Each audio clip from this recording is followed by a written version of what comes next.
દાંતીવાડા કેનાલમાંથી પાણી ન છોડાતા ખેડૂતોએ ધરણા યોજ્યા 15 ગામના ખેડૂતોએ ધરણા યોજી વિરોધ કર્યો।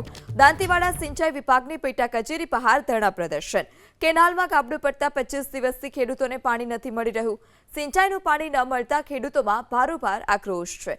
તાત્કાલિક કેનાલમાં પાણી છોડવા માટે ખેડૂતોએ માંગ કરી।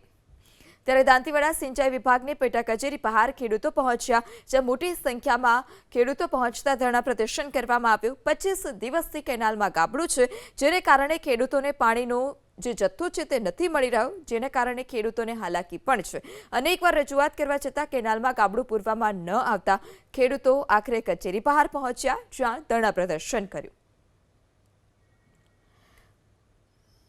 ત્યારે તાત્કાલિક કેનાલમાં પાણી છોડવા માટે પણ ખેડૂતોએ માંગ કરી છે। 25 દિવસથી ગાબડાને કારણે પાણી નથી મળ્યું। વારંવાર કેનાલમાં ગાબડા પડવાના સિલસિલો યથાવત છે, જેને કારણે ખેડૂતોએ હાલાકી ભોગવવી પડે છે। વધુ માહિતી સાથે સંવાદદાતા રતન ફોનલાઈનથી જોડાયા છે। રતન, ફરી એક વખત કેનાલમાં ગાબડું પડવાથી ખેડૂતોને હાલાકી, શું વધારે વિગત? કેટલા દિવસથી પાણી નથી મળી રહ્યું?